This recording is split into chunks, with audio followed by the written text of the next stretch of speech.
prospect with integrity, we will get customers who have integrity. Integrity is the foundation from which everything is built on. You better understand value. But at the end of the day, sales is a relationship business. It is a people business. It is an emotional business.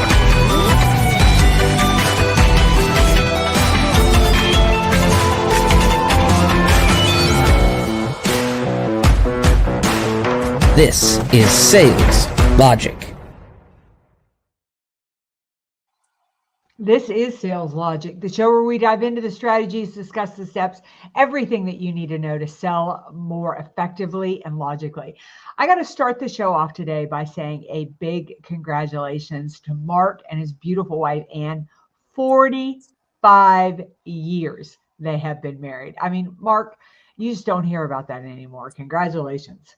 Well, thank you. And we got married downstream from a volcano as it was blowing, Mount St. Helens. My wife grew up literally in the shadows. But you know what? Despite the volcano, we've stayed married. So, hey, it's amazing. But hey, we've got a great show this morning, right? Yeah, we do. We have a dynamite show Yeah. this morning. Yeah. And we're going to talk about how to craft a great sales presentation. We got a great lightning round, top 10 ways to update your sales strategy. So let's dive into it.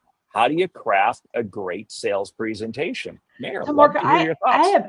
I have really been thinking about this a lot because so many sales presentations are bad. They're really, really bad. Now think about that. You have done all the legwork. You have done all the hard work. You've gotten to the point that somebody is willing to sit through a sales presentation and they're just not as effective as they need to be. I think the biggest problem and the most important way to start a sales presentation is with whatever your prospect believes is their biggest pain point. Start that and solve that first, because they can't listen to anything else you're saying if you don't solve what is most important to them.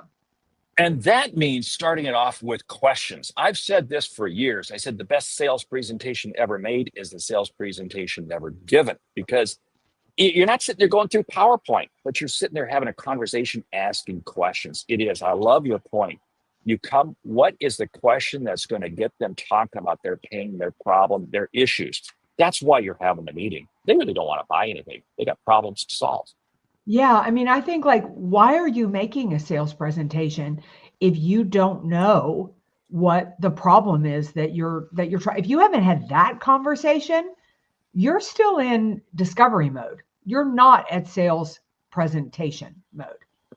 Yeah, I'm gonna push on that a little bit, because again, I'm always in an attempt to get that issue, that pain, that problem to be talked about in more greater depth. You may know what it is. You may have an idea that this is what they may have told you. This is what it is. You've done research, but I always want to get them talking more about it. Why? Because there's always more. We'll call it an onion. I'm peeling layers off the onion. And it's amazing how many layers you peel off until you get down to the part of the onion that you really like. I don't know if you like onions, but yeah, that's just the way it is. So this is interesting, because I think this is a place where you and I disagree a little bit. Like, if I believed you were making a sales presentation to me, like I was thinking just about a sales presentation that I just made. It was between me and 3 other speakers, and they asked each one of us to come in and show how we would do the presentation, what would be the deliverables, those types of things. And we had the discovery calls ahead of time. If I'd have been in there, to me, it would have frustrated me if that time would have been used to ask me more questions. Like, I thought we were at the point of, at this point, I needed to understand the problem. It was ready for me to show how I was going to solve the problem. But maybe you think about that differently. Well, what I'm thinking is I want to come back and ask a question to re-emphasize the thing. Okay, so we're talking here. Let's just make sure we understand these are the issues. These are the challenges. In other words, I always want to make sure that the problem is in the forefront of the customer's mind, the customer's thinking. Here's why. There are things that always change. There are things that always, and the more I have them, this always comes up with regards to the sales presentation in terms of price. It is very easy to put a price on the table and the customer thinks it's too expensive, it's too much. And it's important that the price is set in context to the issue that's going to be solved, the pain that's going to be relieved, the gain that's going to be made, whatever it might be. So that's where I'm focusing it. It's just keeping it. Why are we gathered together here today? We're gathered together here today because we're going to solve this problem. Let's make sure we understand what Absolutely. the problem is. Yeah, absolutely. Then we're definitely on the we're definitely on the same page. Yeah, really start with the pain point, and then I think it leads me into really my second thing is that you have to show them early what their return on investment is going to be. Like, why should they sit there and listen to you? What is in it for them? I mean, you've pointed out the fact that you're going to address the problem, but then jump to the result that they're going to get. That's key because the result also gives you more confidence. Because here's the thing, I see this with so many salespeople. They really fail to believe in what it is that they sell. They really fail, especially when it comes to price. They just fail to believe. But if you really understand what is the challenge that the customer is going to solve, and you get the customer, yeah, this is the issue, then it gives the salesperson more confidence. And confidence is absolutely critical on both sides of the table with both the seller and the buyer. Because the more confident they are, now that's not arrogance, that's confident in understanding the situation, the value that's going to be achieved, how this is all going to materialize. Then I can ultimately get to, this is the win. Yeah. This is what we're going to do. Yeah, I think that you have to, you address the pain and then you have to point out the outcome. Like, if you work with me, you'll increase revenues by 50%. If you work with me, we'll decrease productivity by this. I just did this. I had a presentation this week, and before I went into the presentation, to your point, the challenge is completely changed. Like, their first quarter didn't come out where their first quarter needed to come out. Now the pressure is on for second and third quarter, like really, really on. And I thought, I can't present what I was going to present before. I need to talk about the fact of all they care about is how are they going to hit the number in second and third quarter. And so I started with that. I said, I realize the biggest challenge right now is the fact that you didn't hit the number in first quarter. So what this is going to focus on is show you exactly how you're going to hit that quarter, maybe hit that number, maybe even exceed it in second and third quarter. So pointing out the pain, what's the return on investment? Now I will listen to you. Yeah, and you know what? You probably got them to talk about that. You got them to express it. And this is the whole thing, because again, you may feel it, but if they don't feel it, it doesn't work. So that was very key. This is why you always come back and keep asking. And it's not being redundant. It's just making sure that they've had the ability to share all of their pains and issues. Yeah, I think that Persa is making such a great comment here. You've got to make sure that they're willing to share that challenge. Have you built that trust? Are they willing to tell you what is going on? Natalie jumps in and says, restating the challenge and how you can solve the challenge and align it to the business goals and outcomes. Right. I mean, everything you're saying, Natalie, that is why I should pay attention. That is why I should listen. Like, now I am on the edge of my seat, interested in what you're about to present, because you have shown me why this is my time. Nobody cares about the history of your company. Nobody cares about how the founder came up with the idea. Nobody wants to look at your beautifully redesigned building or how many employees you've got. We don't care. I think so many salespeople start off with that. And I think, fortunately, we're hopefully past that, because the 80s are calling, they want the presentation back. But I think the reason that a lot of salespeople still use that is because they're not confident. They are not confident in truly understanding what the customer is looking for. And this goes back to that whole discovery phase. Have they done their homework? It's amazing with AI and all the tools out there. We have the ability to walk into any meeting, any conversation, so much more knowledgeable today than we ever were. I mean, you talk about having the kind of the balance of power shifted. The balance of power is kind of shifting back to us, the salesperson, because of all the information that is out there, which allows us to walk in smarter than ever. Yeah. See, I think the problem with sales presentations is the fact that you still think that it's about you. It's like going to a cocktail party and sitting down next to somebody who doesn't understand the art of conversation. The art of conversation is to focus on, the other person. I mean, think about this. Somebody has given you something so precious, and that is their time for a sales presentation. And you start telling them the history of your company, and they're just like, why am I sitting here? Like, this has not, it's fascinating, but it has nothing to do with me, and it isn't moving me any further. Mark, Bryn, our one of our favorite salespeople, sales professionals here, sales experts, leaned in with her framework. Why don't you go ahead and share what she's got? I love it. Number one, pre-call planning. Number two, expectations and what they want to achieve. Three, discovery and insights. Four, explore the impact. Five, bridge the challenge to solution with case studies that align. Six, secure next steps with already identified stakeholders. Seven, recap and pre-call planning for the next meeting. Spot on. Now, what's interesting, and I love what she's saying there, we can look at those seven and go, wow, that's a lot. But you know what? When you lay that out in a very logical manner, they become very natural and it flows itself right through. I'm going to share two things. Bill King has got a great comment. We'll get to it here in just a second. Two things that I love saying, and that is, one, your presentation has to involve questions. And I always say, if you're talking for more than 20 seconds without asking the customer a question, something's wrong. Now, even if 20 seconds seems short, even if you add that by 50%, that's still 30 seconds. I can't tell you the number, and I know you have sat through presentations where the salesperson's talking for 2, 3, 4 minutes.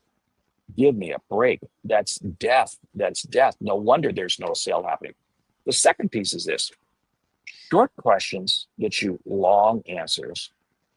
Long questions get you short answers. Think about that for a moment, as you're listening to this. Short questions. Why? Tell me more. Help me understand. Can you give me an example? Can you unpack that?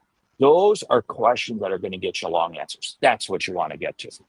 Yeah. So Bill is saying here, do you recommend stating the problem and making them acknowledge it, or asking questions that make them tell you the problem themselves? I'm gonna go with both. You can do either or, and it really doesn't make it. Again, it's the chemistry that is happening between you and the customer. I'm not a fan. Yeah, go ahead. No, go ahead. Jump in. I'm not a fan of really stating the problem and making them acknowledge. I like asking questions and getting them to share it because, again, it's easy for me to confuse things. Yeah. I think you have to ask a question that states the problem. Like, if I have a salesperson in front of me who's just asking me questions and it is clear they don't already know what my problems are, I don't want to deal with you. Like, if you're asking me questions, if you're saying, so help me understand what's going on in your company. Tell me more about that. Why is that a problem? I'm just like, you're clueless. I want you to come in and say, look, I work quite a bit in your industry. We really understand that the top 3 issues are this. Help me understand if that's, from the research I've done, it seems valid for your company, but I want to make sure I'm not missing something. So go into a little bit more detail. Like, I want you to ask me knowledgeable questions that show me we're 50% of the way through this and I don't need to start back at the beginning. Yeah, that's so key because nothing will turn a customer off than a salesperson. Hey, tell me what you do here. Give me a break. If you don't understand that, you're right. So what you do is you frame, hey, in the industry, I know we're seeing a lot of these issues. How is that working for you? In other words, you're framing your question around a level of expertise that you've already been able to achieve, you've already been able to do. And that helps bring the customer into the situation a lot more. Exactly. Yeah. So Bryn says the key is to ask insight ratio, the right ratio there. For every question they answer for us, we need to give them insights that will give them thinking differently about their current solution. So true. I mean, it can't just be, a time where you're just trying to get as much information as you need. The other is, which I think goes really well in alignment with the question that the person was asking, is it okay not to present if we haven't been able to ask enough questions?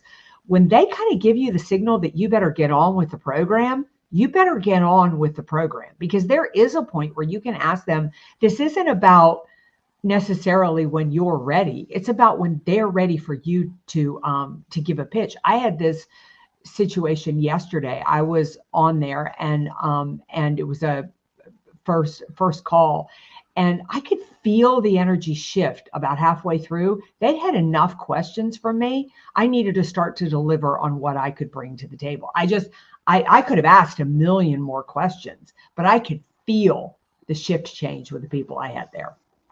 And again, that goes back to understanding what is the tempo, what is the pace, which comes back to that bigger question. Who drives? Is it the customer or is it you? That's a whole separate, we'll do that in a separate show. But the issue is you have to understand what is the tempo that the customer wants to go with. And you've got to be prepared to move with it. You can wiggle and shake it a little bit, but you read that customer right. And you jumped right into it. Hey, we got to get to the question. The question comes to us today from Mark Kessler in Salt Lake City. She says, I work for a tech startup. We're doing well. Startups are a struggle. While we've been well funded, we need sales. We've been great at getting through the door, getting to decision makers, and getting good questions during our sales presentation. But we can't close the deals. What are some ideas? I threw that into the brain. Hey, all of you Sales Logic Mastermind members have got access to it. And I'll tell you what, it drives home a number of things that we've been talking about here, but one of them is showcase success stories. You know, if you're in a startup, people are looking, hey, has this worked? How's this work? You've got to really showcase your success stories. I don't know if you want to add some things to that. Yeah, I would say too, like, this is kind of a hard question to answer because we really don't know what's in the sales presentation, but I can take a couple of guesses. Number one, I think your sales presentation is probably too long. I think you probably have it flipped backwards. I think you're not solving the problem until about halfway through, and you lost them if you're not solving the problem, halfway through. I would say the other thing too is if you have a couple of meetings where the sales presentation worked, I would go back and analyze, really brainstorm as a team as to why you think those sales presentations worked and why the other ones didn't. The last thing I'm going to say is you might be too dependent upon the sales presentation in the sense that your slides, if you're using them, should be beautiful, they should be nice, but it shouldn't matter if they work, right? Like, so you should be able to this is a conversation, it's not a presentation. And if you're not speaking confidently from that level, if you're reading what is on the slide, they're losing confidence in you. Well, that's the whole thing, because if you need any of those tools to be able to do it, you're not capable of sitting in front of them. You know, again, I go back to the best sales presentation ever made is the sales presentation never given. Hey, we got a great comment here from B2B Fusion that might also use AI, Perplexity, or Chat GPT to sharpen the insights. Exactly. There's so many AI tools out there. We need to be using them and need to be jumping on them to make us. But remember, these are opening tools. They're not finishing tools. In other words, you got to be careful of the information that you receive by way of AI, because you better be able to verify, because otherwise you could walk in and look a little bit stupid. Yeah, you look a lot stupid. I love what Thomas is saying here because it's so true. Body language is something that a lot of salespeople don't pay attention to. Body language can often speak louder than words, and really important when you're doing a sales presentation. Just like I said, I was doing one, it was on Zoom, but I could see that I was losing them by continuing to ask questions. And if you're not paying attention to that, or you're doing a sales presentation like it's a script, you're losing the team. Oh, that's where, eye contact, regardless, whether it's online or face-to-face, eye contact is so critical because, it's interesting, words can lie, but your body language doesn't. That's really, really key. You got to keep that in mind. And body language really denotes confidence very, very quickly. So, Thomas, you're spot on with your whole comment about body language. Yeah. So what's the book up for today, Mark? The book today is all about, I got to pull it up here. Here it is. It is business storytelling. And if you think about it, business storytelling it's always been hot, but it's really becoming hotter right now. And Janine Kurnoff has got a great book out, Business Storytelling. Really suggest you jump into it. I don't know, what are your thoughts on the book, and what are your thoughts on storytelling? Well, I think the book is really good to show you the structure of how storytelling really works. And I think storytelling is an art. I think it's something you just have to start to do, and you get better at it, and you get better at it, and you get better at it. But if you're not using stories, I don't think people really understand what you're talking about. You can tell me the most amazing idea that you have on how to grow my business, but if you don't have a story to show me how it works, I never emotionally connect to it. Yeah, and remember, you're not the hero. You are not the hero. You've got to engage your customer. You've got to bring them into it. They have got to feel that they can be part of it. Otherwise, it just is going to fall absolutely flat. Spot on. Hey, let's jump to the lightning round. Lightning round. Are you ready? I am.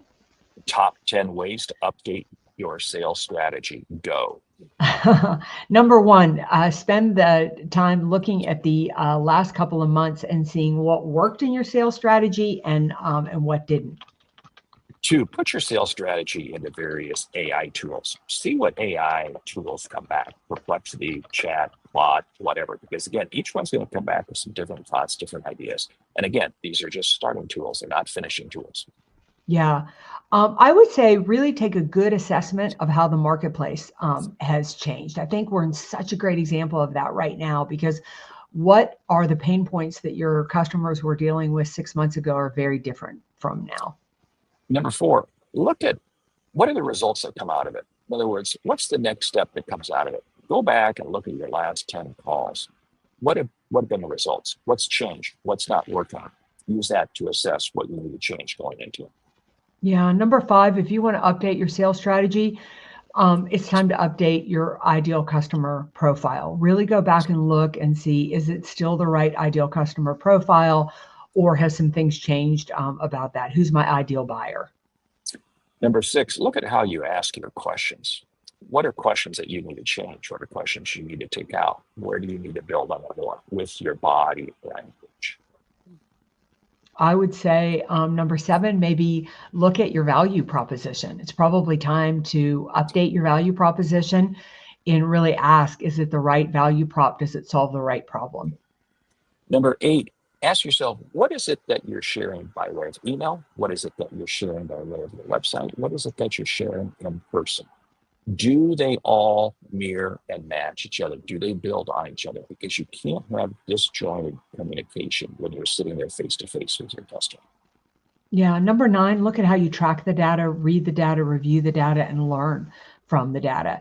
The data will tell you more than anything about what is working with your sales strategy, what isn't working with your sales process, and what you need to update. And number 10, where can you shorten it? Where can you take it out? Where can you make it really not needing as much time? Because again, we get caught up in our own language, waste of time. And with that, we want to say, hey, thank you for listening to Sales Logic. But before we get into the close, hey, Sales Logic Expert Exchange, if you haven't signed up for it, check it out. It is the 4th Monday of each month. Now, if you're listening right now live, you're going to know that Monday's Memorial Day, so it's going to be on Tuesday, same time, 4 to 5 p.m. Eastern time. Jump out to the website, saleslogicpodcast.com, and you can see the registration. We got some great guests. Who are some of the guests we've got coming up over the next several months, man? Gosh, we've got Andrea and her husband, Richard, talking about Go for No. Colleen Stanley's going to be talking with us about emotional intelligence, and she's got a new book coming out on mentorship. So really, really good stuff coming up. And of course, the one, if you're catching this live on Tuesday, Carson Petty is going to be talking with us. So anyway, great show. With that, we want to say thank you for listening to Sales Logic. If you like what you hear, subscribe, rate, and review the show on your favorite podcast app. Something we've said is earned you a single dollar. Consider telling a friend, because it's how we grow when we help you grow. I'm Mark Hart. And I'm Meridith Elliott Powell. Remember, when you sell with confidence and integrity, all of this uncertainty suddenly becomes your competitive advantage. And the sale becomes logical. All right. We want to wish Mark and Ann again a happy 45 years. Listen, if you've got a friend, anybody you know out there struggling with sales, please ask them to tune in to saleslogicpodcast.com. If you've got a question, please forward it to us. We will feature you right here on Sales Logic. Until then, we'll see you right back here next week. Everybody have a safe, happy, and really blessed Memorial Day weekend. And thank you to all of our veterans out there. See you next week.